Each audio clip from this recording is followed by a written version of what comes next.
In today's world, faith isn't about easy answers. Faith is about asking hard questions, following your curiosity, making a difference. At the Candler Foundry, we believe in a world in which you can consider new perspectives, find your purpose, reimagine what's possible. When we come together to learn, grow, explore, belong.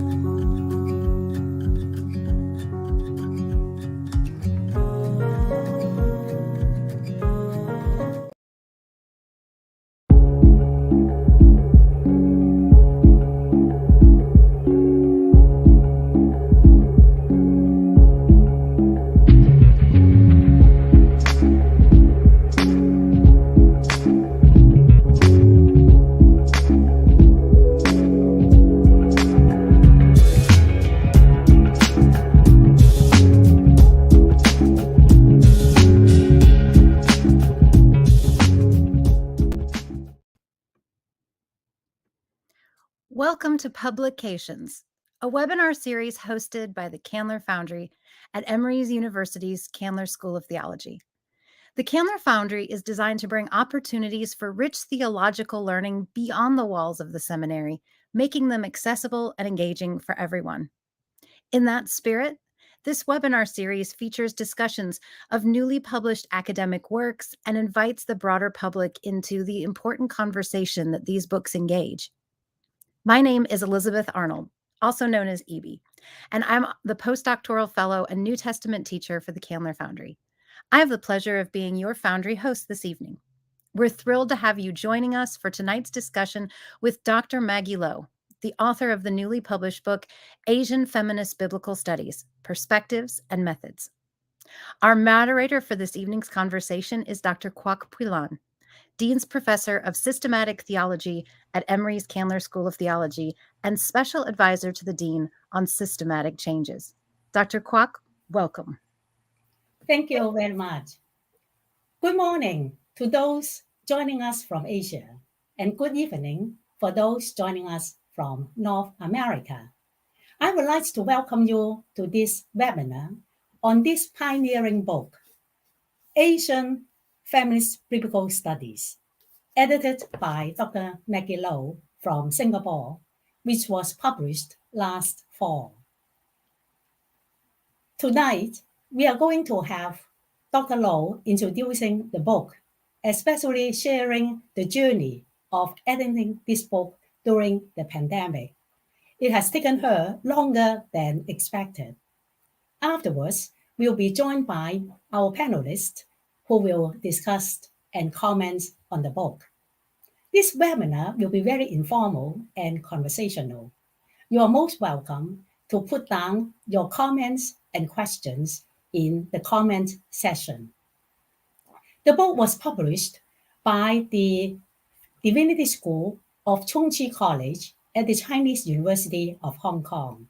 You can buy an e-copy of the book from Hong Kong by clicking the link that our IT assistant will put in the comment section.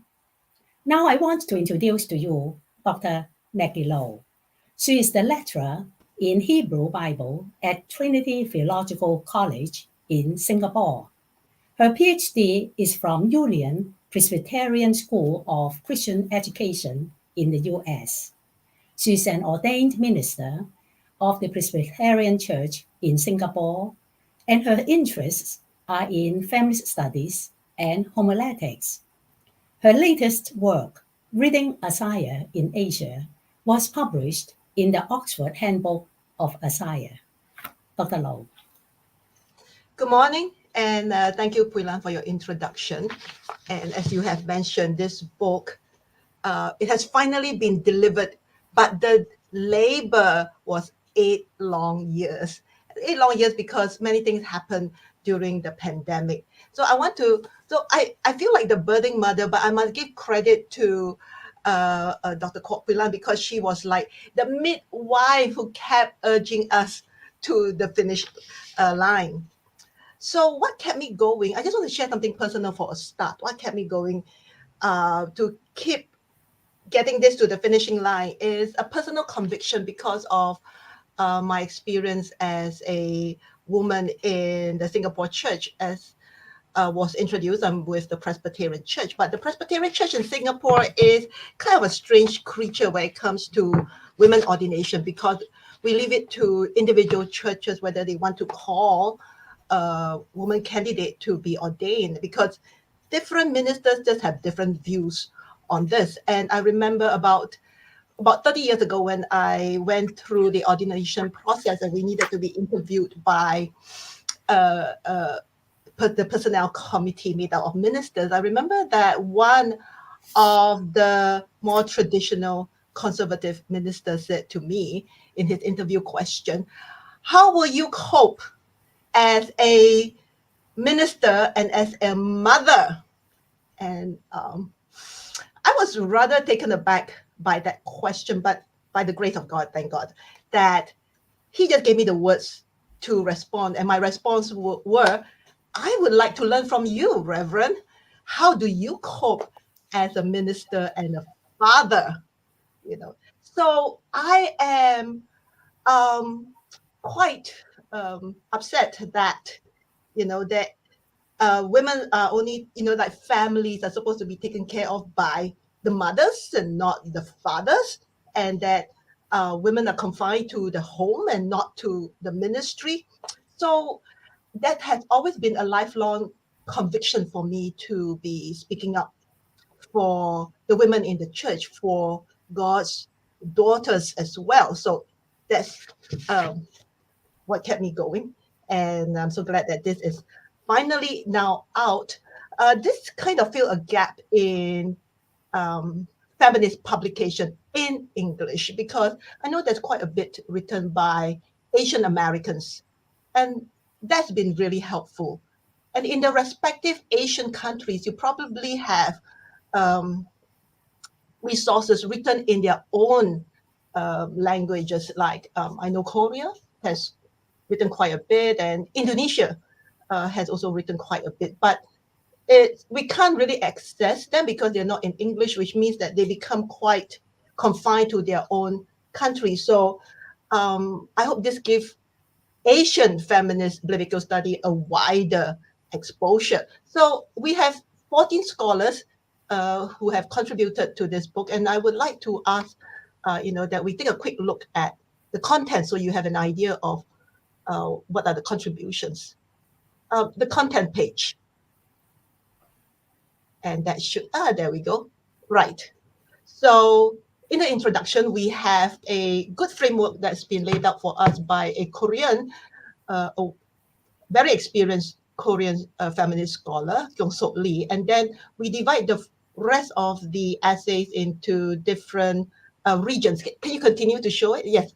So we have East Asia, that's made up of, that consists of a writer from Hong Kong, and then a writer from Japan. And then let's continue to the next slide.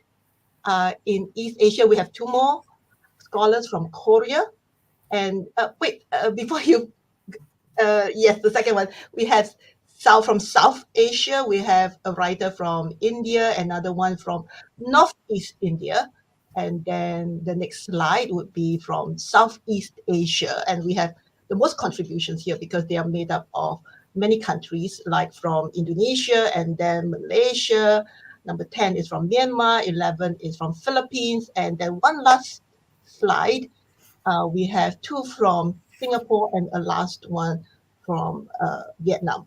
So that gives you an overview of what is covered in this book. And we can stop the slide here. So we have intentionally asked for contribution from one New Testament writer and one Old Testament writer, but sometimes in some country we can just get one of them. So what is Asian Feminist Biblical Studies? That's a question that I've been wondering ever since I started my postdoctoral studies, postgraduate studies. So, I first learned about feminist biblical studies, and that's basically about gender. And then I learned about womanist Feminist Studies, and that's about race. And then you have the Latin American Feminist Studies that's at the economic class struggle in, and then we have the African Feminist Studies, and that brings in, the issue of colonialism. So what is Asian Feminist Studies? And it's very hard to define it because we have such a broad, diverse background. But after editing these essays, it kind of distills some of the important elements for me, which I summarize in my preface. So here I would ask for my next slide. I just want to highlight this, that three things stand out as characteristic of Asian Feminist Biblical Studies from these essays. First, the emphasis on community, and that can be seen in some of the Korean study where there's we deal with the issue of comfort women during World War II. And then second, the appeal to one's religious and cultural heritage, whether from India reading their sacred scripture, the Filipino looking back at their more traditional culture, and then third, the impact of past or current injustice against women in one's society. And this has to do with the issue of war, with misogyny, with migration. So again, three things that I would take as the theme of Asian feminist biblical study in these essay, that of community, culture, and crisis. So I hope that this book will contribute to the church. In Asia, the word feminist is a scary word, especially to the men, because it seems like, the women want to take up arms against them and put them down. And I hope that we can move beyond that feminist scholars, the intention is not to put men down, but really to lift up everyone, women, the marginalized, and even men themselves. It's about moving, my ideal is to move from patriarchy to partnership. And that would be better for society as a whole. So the emphasis here is biblical studies rather than, I think there's a whole lot more that's written about Asian feminist theology. And I know, of course, that's Professor Kwok Pui Lan's area. But, people from the biblical, in Asia, there is a very strong emphasis on reading the Bible, biblical studies. So I hope that this will contribute to scholarship in Asia by showing that feminist study can be founded on very sound exegetical basis. Okay. So thank you for the opportunity to share about the book. Thank you very much indeed. And we are very grateful for your dedicated hard work. I know that it is not easy to be the editor of a book with 14 authors from different parts of Asia. Originally, we have planned to have two discussions, Dr. Musa Dube and also Reverend Rena Yudhita. But for some unexpected reasons, Dr. Dube is not able to join us this evening. So I want to introduce to you our discussion. Reverend Rena Yudhita is an assistant professor in Biblical New Testament Studies at the Faculty of Theology, Universitas Kristen Docha Wakana in Yogyakarta, Indonesia. She received her MTH in New Testament Studies at the Protestant Theological University in Amsterdam, the Netherlands. She's currently pursuing her doctoral degree in New Testament Studies at Trinity Theological College in Singapore. Her research interest is related to sexuality in Pauline theology. So I would like to ask Rena What are some of those takeaways from reading this book? Okay, thank you very much for this opportunity. Yes, hello everyone. I'm Rena, an ordained pastor and lecturer. And most importantly, I'm also a wife and a mother of two. Yes, thank you very much for this opportunity. It's wonderful to be here. I'm honored to be part of this forum and will try to give my perspective to this wonderful book generally. Okay, I would like to begin by acknowledging the reality that forms the context of our current feminist theology, including various misconceptions, because aware or not, like or not, in both online space, like social media and also everyday life, feminists, just like what Dr. Maggie said before, feminists are often belittled and also ridiculed. The pursuit of gender equality is often misunderstood as emotional and irrational behavior. Feminists are often seen as the challengers or maybe disruptors of social norms and striving to change the nature of women. Consequently, the term feminist has lost its natural connotation. So we need to acknowledge that the term feminist or feminism is not natural. This reality makes the term Asian Feminist Biblical Hermeneutics or Asian Feminist Biblical Studies have to face prejudice. Some people think that Asian feminists are trying to reduce the Bible's authority and replace it with maybe Asian wisdom, stories, or mythologies. Furthermore, this perspective is often regarded as more appealing and more exotic than the traditional or Western hermeneutics methods. Some people maybe fear that this approach could be seen as imposing Western feminist ideologies onto Asian context without fully considering the specific cultural nuances and context. So it's essential to note that the authors of the essays in these books, in this book, acknowledge and respectfully use Western methods in their interpretation. Therefore, the accusation that Asian feminists wants to eliminate Western methods is inaccurate. In my opinion, this book tried to break this misconception about feminism, about feminism in Asia as a perspective to read the Bible. So this collection of essays gives a fair take on the Bible and how we interpret it. This book respects scripture, but also encourages us to question it through something called Asian Biblical Studies. The Bible, of course, ideologically reflects the perspective of the victors, but it also resonates with the history of survival and hope for the victims.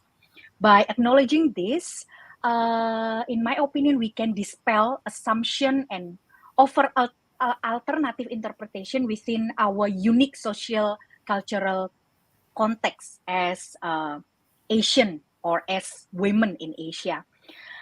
This book reminds us as Asian women that we can reread the Bible with our own perspective and not just rely on the Western's interpretation. The aim of our interpretation is to comprehend how the Bible speaks to us about God, about the Word, and about ourselves in a specific context. Because the good news of hope and liberation is for everyone, regardless of race, ethnicity, gender, or age. So, this book makes a clear statement that the Bible not only provides religious and theological meanings, but also shapes the values and norms of a society. In the introduction, Kyung Suk Lee concludes that Asian biblical interpretation are all about widening horizons, amplifying voices of the voiceless, and giving hope to those who are hopeless. This perspective aren't just for theologians to discuss about. It's not exclusive thing. This perspective are about making the world a better and also a more inclusive place for everyone. In Asian biblical hermeneutics, no place for superiority or supremacy. So having diverse voices in different regions is natural, of course. As Asia is not homogeneous, we need to hear and respect those various voices. So rather than organizing the articles according to the genre of the biblical text, this book divides them according to social location. In my opinion, it's very clever approach, smart approach, because this approach helps us to reread the Bible through the lens of Asian culture, revealing its richness and also acknowledging that Asia is not one thing. It's very in every way. So Asia has a very wide diversity, but on the other hand, there are basic similarities because many Asians share poverty, the issue of poverty, economic colonization, and also discrimination. However, this book reminds us that we also have precious values in common, such as interrelatedness and interconnection. We recognize that we cannot stand alone. There is always a relationship between people, nature, and the whole universe. I think this is the uniqueness of Asian philosophical or Asian way of life, that we are aware that we cannot stand by ourselves. We have relation not only with the other human, but also the whole universe. That is why communal life is crucial for Asians due to our cultural value. However, it can be enhanced and diversified through interaction with Western individualism. I think it's a good starting point to have discussion with individualism in Western culture. So, in my opinion, this book also continues to emphasize that the main task of an Asian interpreter is not about the method, what method we use, but how we achieve the interpretive goals using the existing methods. Therefore, the book's author used various methodologies, including intertextuality, cross-textual, cross-cultural, and also post-colonial criticism to reread and revisit the Bible. Personally, as a Javanese woman, one of the ethnicities in Indonesia, I could relate to the experiences and also narratives shared by other Asian women in this book. Reading the issues in these essays made me feel very familiar, yet at the same time I discovered novelty that it's also enriched my perspective. This book also give me a rare opportunity to hear the voice of colonizer. I had grown up listening to my grandmother's stories about how difficult and miserable life was during the Japanese era. The Japanese referred to themselves as older brothers, which made Indonesian, which made us whom to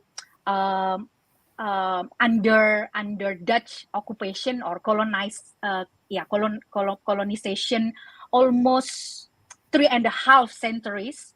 And then we are more receptive, we are more open to the Japanese when they occupied our country.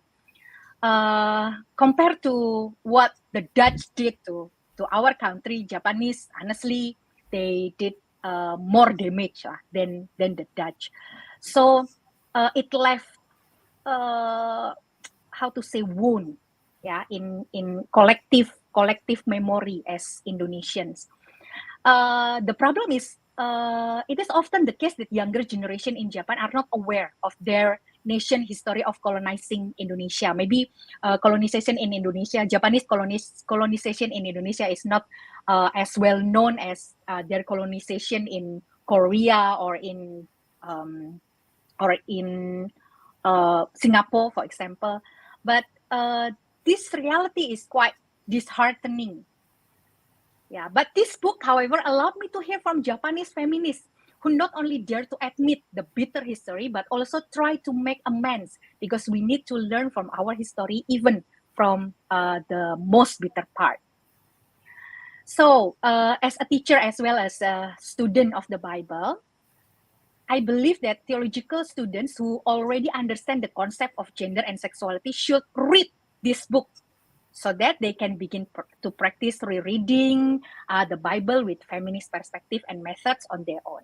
So after completing my studies at TTC, I will definitely recommend this book to my students to learn about Asian feminist biblical interpretation. Thank you, Dr. Maggie, to make this wonderful book. Thank you very much for your comments, Reverend Yudhita. And I would like to greet those contributors who have joined this webinar. They join us from the Philippines and from Australia. And I'm so glad that Dr. Musa Dube has joined us. And now we would like to invite her to speak. And then I am going to introduce to you Professor Musa Dube, who is my colleague at Candler School of Theology. She is the William Ragsdale Cannon Distinguished Professor of New Testament and was the president of the Society of Biblical Literature in 2023. Her research interests include gender, post-colonialism, translation, and HIV/AIDS studies. She is the author of the pioneering text, Post-Colonial Feminist Interpretation of the Bible, and the book, The HIV and AIDS Bible. And she has written many articles, as well as serving as the editor of numerous volumes. So, Dr. Dube, you have worked for so long in post-colonial feminist biblical studies and African interpretation of the Bible. What are your responses and reactions to this book by Asian feminist biblical scholars?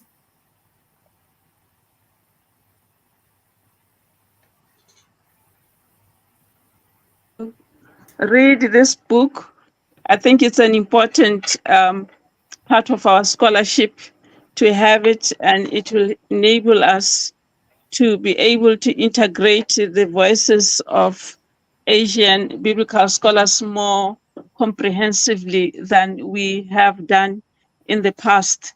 And just by doing that, it decolonizes knowledge in the sense that the reading of the Bible comes also from the voices of non-Western interpreters. So I'm very excited to have this volume being produced in itself is a major achievement for us researchers, students, and lecturers.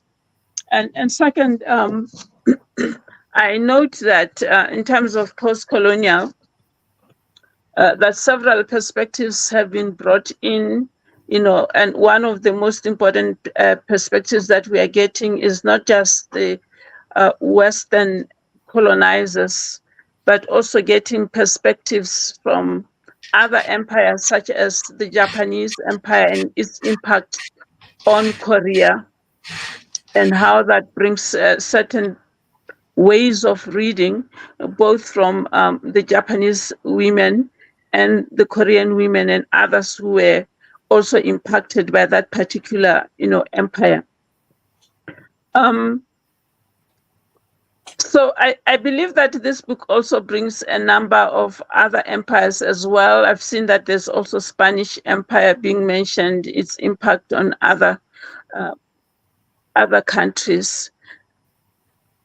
What I also was looking for was more engagement on our authors with maybe post-colonial writers, especially post-colonial theorists.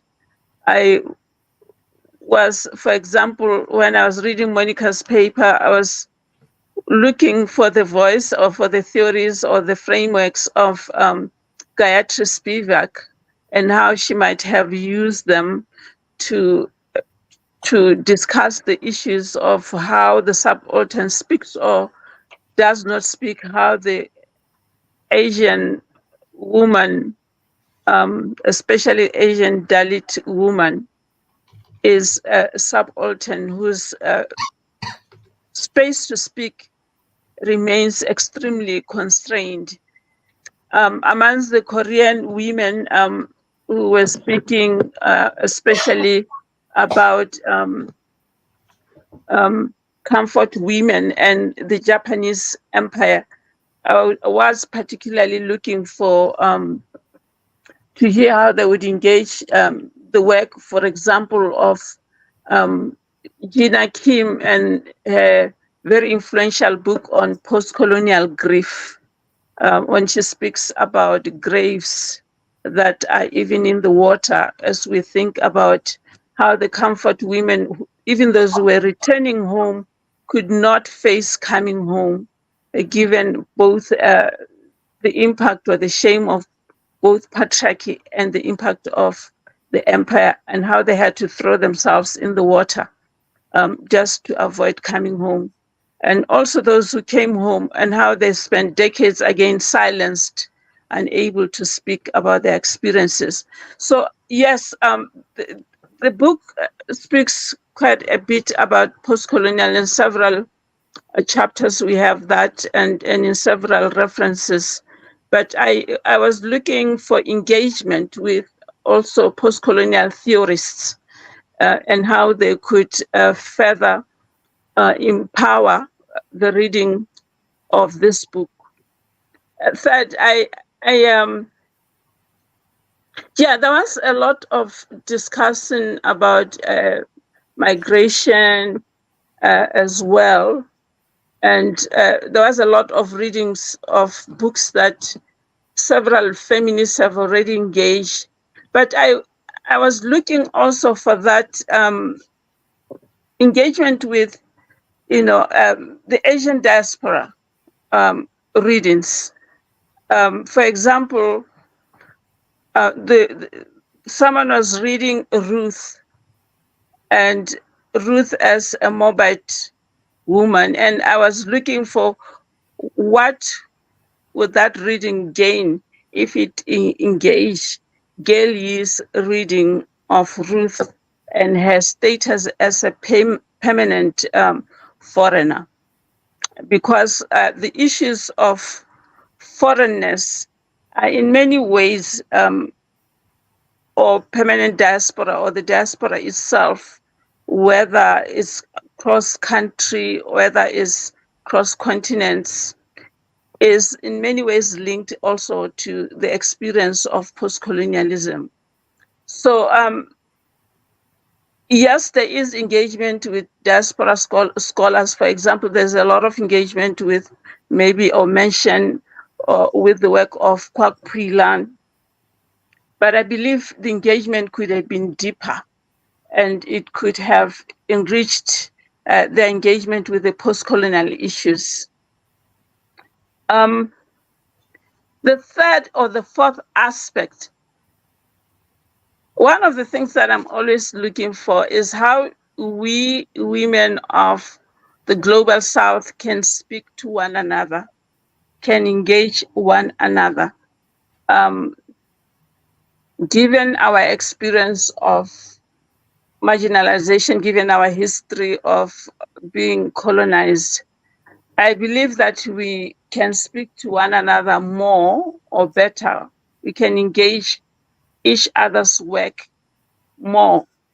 So, for example, just speaking from the African perspective, I was looking at how the book would also engage us, and how we engage the text, and how we intersect with our concerns concerning the empire, concerning patriarchy, and the strategies of reading that we even if we come from very different continents, both seek. I found very little engagement with African women scholars' work, even if a number of books that were being read, we have also engaged them.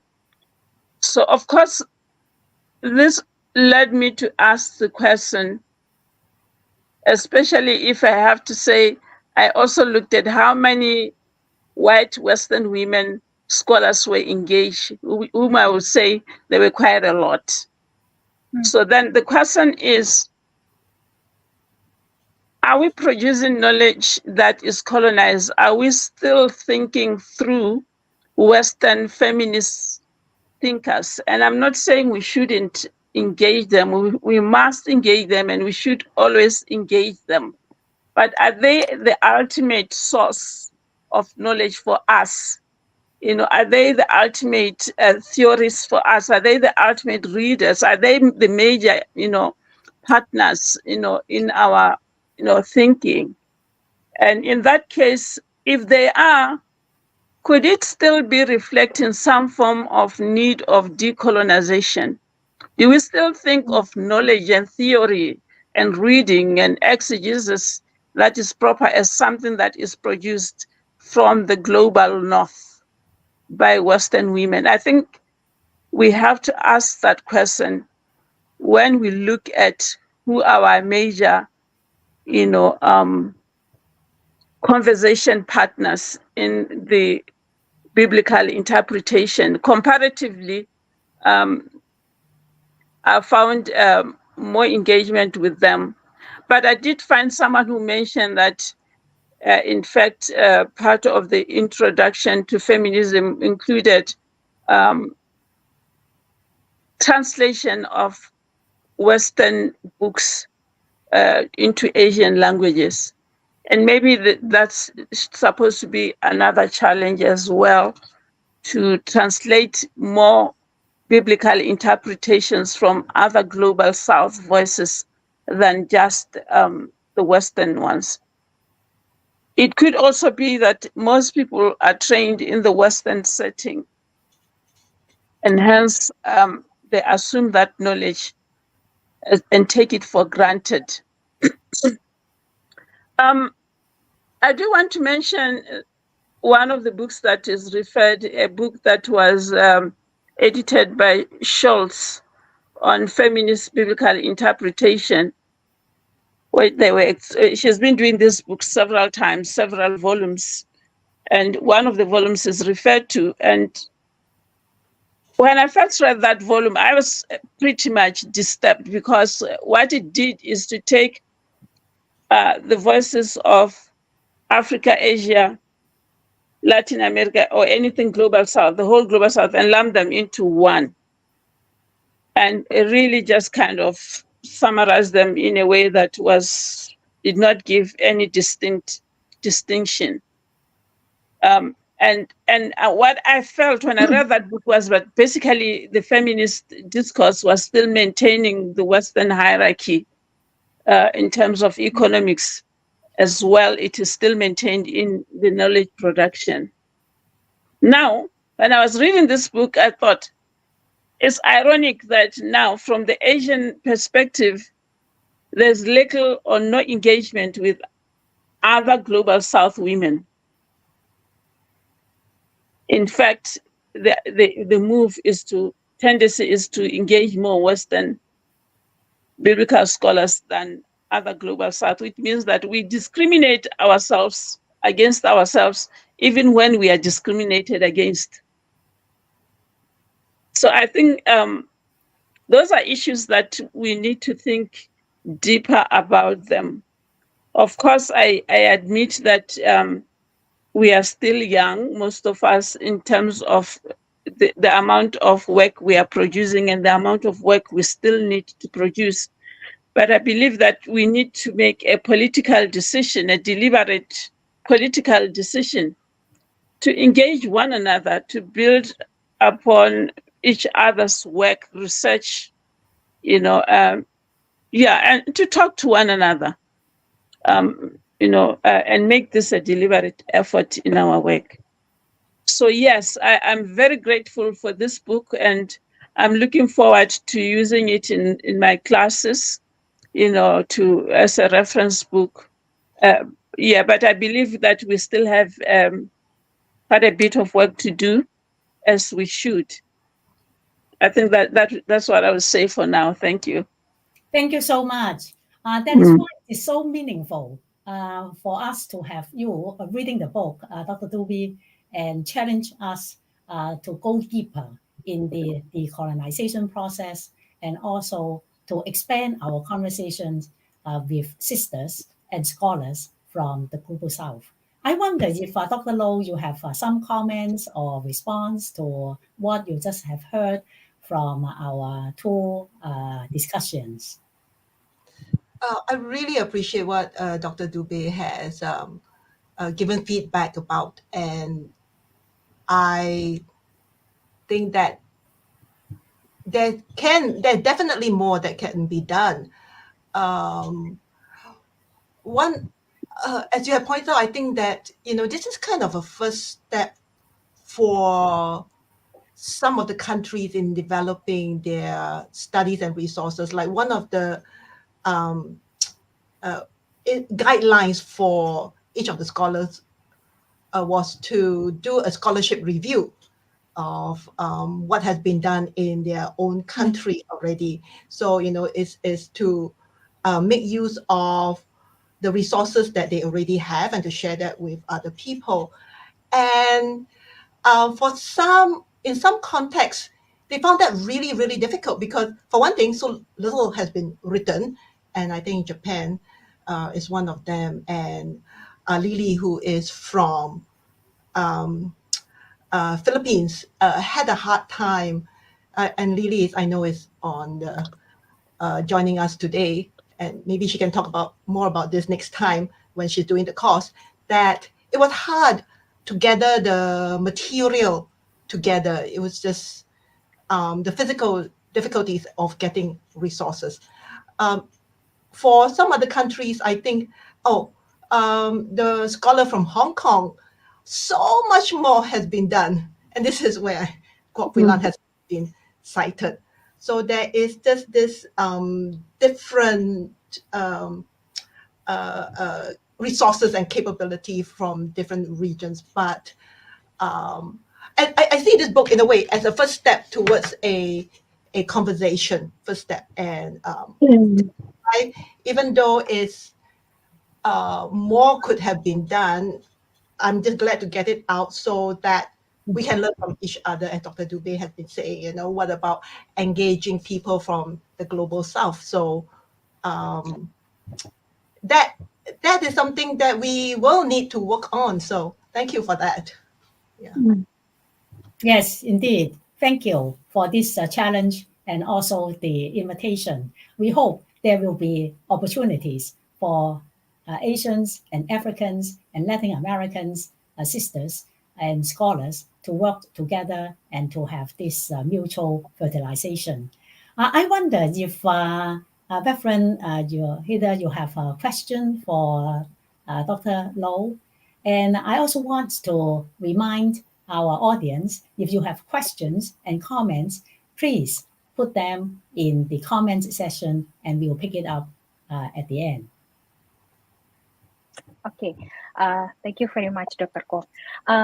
Yeah, I have one question maybe two questions. Is it okay? I have two questions for Dr. Maggie as editor of this book. What do you think about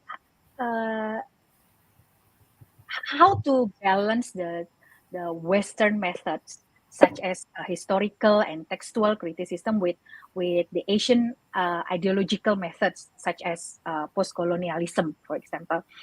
Because sometimes, as we know, feminist biblical scholars focus too much on contemporary context, but at the same time overlooking important interpretive tools like historical or textual criticism. And also, if I may, asking about like more detail from the content is that one of the articles in this book, if I'm not wrong, it's written by Lily from Philippines. She aims to reclaim both biblical and cultural heritage by interpreting the stories of creation in Genesis. Lily argues that God, as the creator, possesses both masculine and feminine qualities that complement each other. Although, of course, I appreciate that Lily's interpretation and findings are fascinating, of course. But one of her arguments suggests that God's femininity is only evident in domestic affairs like homemaking, gardening, and such, while God's masculinity lies in holding authority and power. So, Dr. Maggie, does this approach or does this way of reading not further reinforce or maintaining the unequal position of women in social relations? Yeah, That's such I a think great question, Rena. And as I said, Lily will be teaching, participating later in the 4-week course based on Asian and Asian interpretation.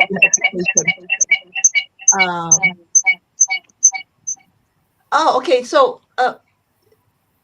she can elaborate more. But I like just the first point that I want to make is that I really like her idea, of interpreting Genesis 1, the creation story, not just from the perspective of God as is usually interpreted, God as king. So that is a very male perspective, and she wants to bring in a more feminine perspective of God as taking care of the world. So that is something I think pretty fresh and new. But I also take your point, Rena. This very good observation that are we confining what is feminine to just within the household? yes, Just taking care of the children, domestic affairs. providing Yeah. food, and I think this is something that we can pushes us to think further. What is the role of a woman? I mean, as I'm talking to you, I'm thinking also about Proverbs 31, if we take that as a literal woman. So there are things that she does outside the home. And I think Lily's idea can certainly be expanded with more exegetical work or a broader perspective to enhance that even more, so that God is both masculine and feminine. God is both like a father and like a mother. God is both a nurturing parent as well as a fierce warrior, conqueror, and so on. Yeah. So that's a good highlight. And your first question, Rena, what was that again? How to balance the Western methods and Our cultural interpretation. Yeah. yes. I think some of the essay give good example on that.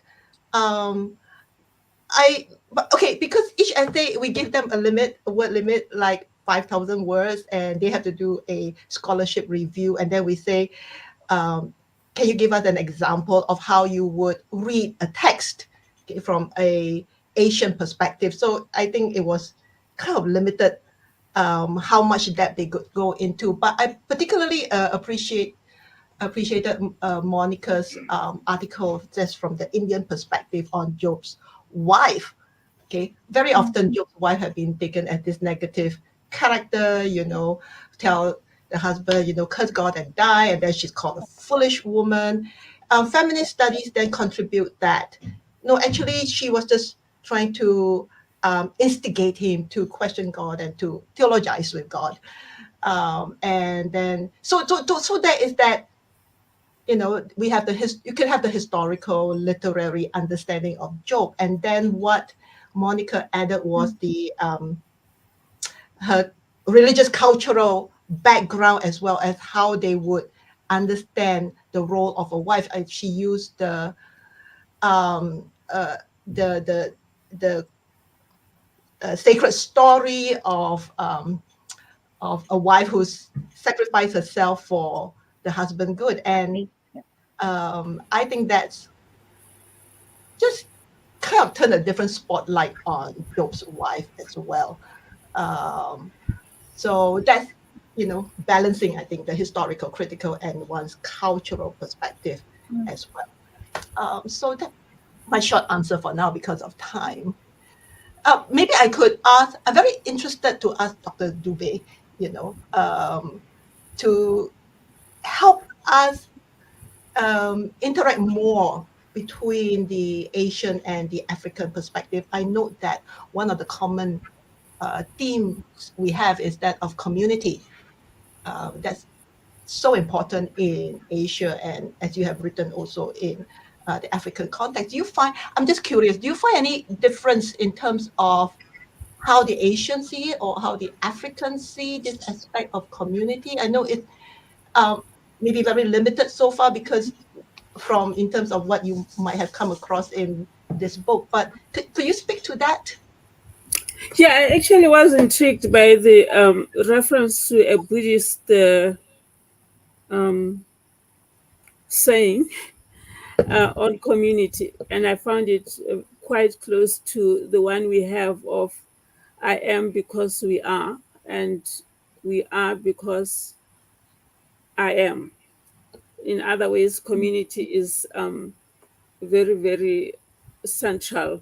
So I think that was discussed in the first is it the first article or the second article?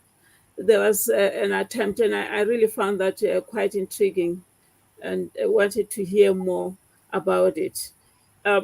But one of the things that I should have said, which I can still say now and bring the issue of community to it, is that we are increasingly being forced to think more openly about our community, not only as human beings, but our community with the whole creation. Our community with plants, with animals, with air, with water.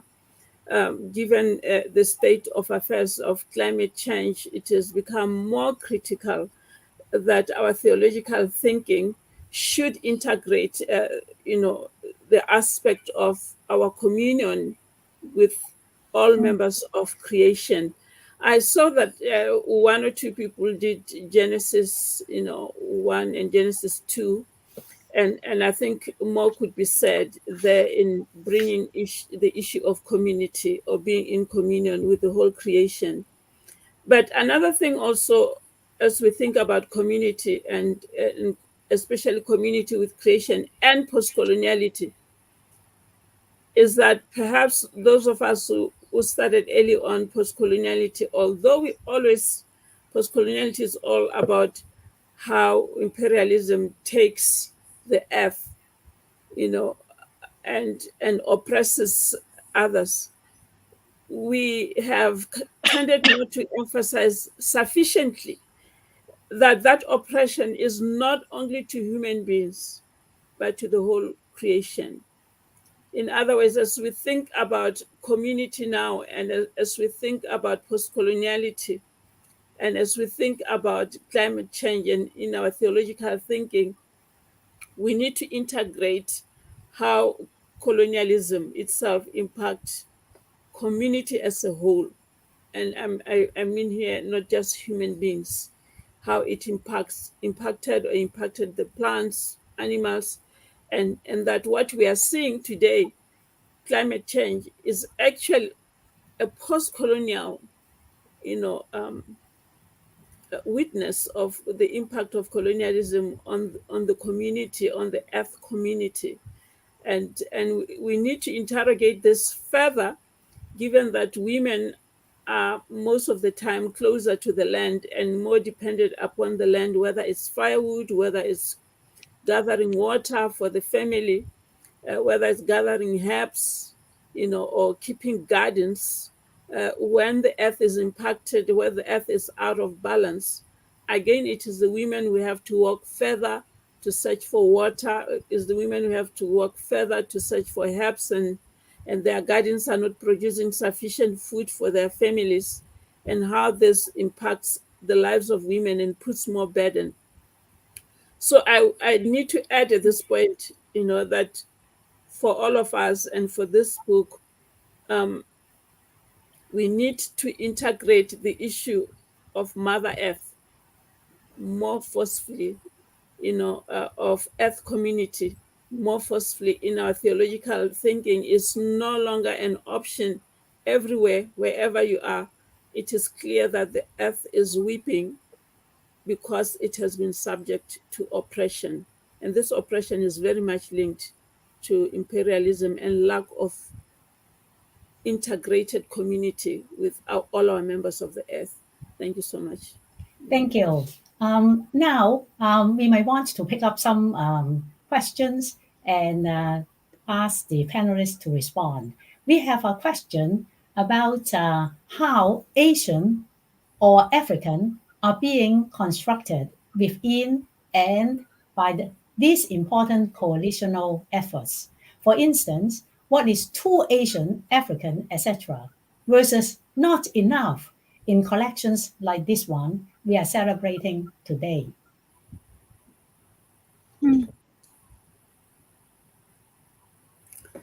I know that Dr. Low, you want to be more inclusive. That is why you invite the East Asians, Southeast Asians, and the South Asians, which is very important. I'm still mulling over this question. So I'm be glad to have my co-panelists contribute. What is not enough? What is too Asian, African, and what is not enough? If I may just chip a little bit, definitely, I think the book has underlined that Asia is a very, very diverse, continent. I mean, not even to speak about continent, diversity is wide even within each country. So to just even call anything Asian, we just have to put, quotation marks to it to say, it cannot represent, it does not represent, the whole of Asia. It's just some voices, from Asia speaking to some issues that are, confronted by Asian women. And the same thing applies to, African feminists. What is African feminists? I mean, it's how many countries it is and how many cultures are in the continent, how many cultures are in one country. So yes, it can never be enough. It's a marker that we use, and I use it very hesitantly because some people also use it to kind of level up the differences, the diversities, and also to stereotype, So yes, it's African with quotation marks, Asian with quotation marks, because it does not fully represent Asia or Africa. It's just some voices. Yeah. Oh, that's a good point, Dr. Dube. Now that you have put it that way, I was reading one collection of essays that I think you edited, if I'm not wrong, and it was interesting to me that, as you have said, that scholars from different countries in the continent of Africa had pretty different, in fact, sometimes opposite views. Someone was saying that, Dr. Dube, are you from Botswana? Is that have I got it right? Yes. Yes, because someone from South Africa was saying, "Oh, you have a different background from someone in South Africa, and she may not adopt your approach to reading a text." And well, that was interesting to me because I didn't know that. And I suppose in the same way in Asia, we have pretty different views. Although as Asian, I think some of the commonalities that I have highlighted are still valid, things like community. So what is, I as you have said, not one voice can speak for everyone. I think I have, for example, in Singapore is, well, I must admit, it's a small country, very limited perspective. It's when I go to the Philippines and I realize that the women there are so much more involved in politics. They're so much more in ecofeminism, for example, that being the rising area of study. As you have said, Dr. Dube, that we should be more concerned about ecology because that affects women's livelihood. It's just not an issue in Singapore. So I go to Philippines and I'm exposed to what they are doing there. So that's just, it's both, maybe it's both too Asian and not enough for each respective country, that we just have different focus or different needs. And that is why Yeah. this is really a pioneering effort to produce a book during the pandemic. So I hope our audience will order our e-copy so you can look at different chapters and learn more from the contributors' scholarship.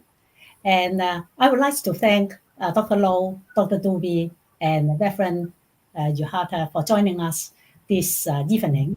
I am happy to announce, as Dr. Maggie Low already mentioned, there will be a short course on Asian and Asian American Feminist Biblical Studies starting next week on January the 16th, with 8 speakers, 4 of them from Asia and 4 from the United States. We are picking up what Dr. Dube, you have challenged us, that is to involve the diasporic Asians and also Asian Americans. That is why we will have 8 speakers from very diverse backgrounds. And you can find more information about this short course in the Candler Foundry link. This course, together with 2 other courses, one on Asian and Asian American study of Christianity, the other one is on queer Asian American theologies, will be offered together as a certificate. So you can find more information on Foundry's website. I hope you will help spread the work and join us. And thank you so much. And once again, thank you, Dr. Maggie Low, for this tremendous effort in producing this really pioneering book. We hope this will be widely used in our teaching and study. Thank you. Thank you, Pui Lan. Goodbye. Thank you. Thank Thank you. you, everyone. Thank you, everyone. Bye. Thank you. Bye.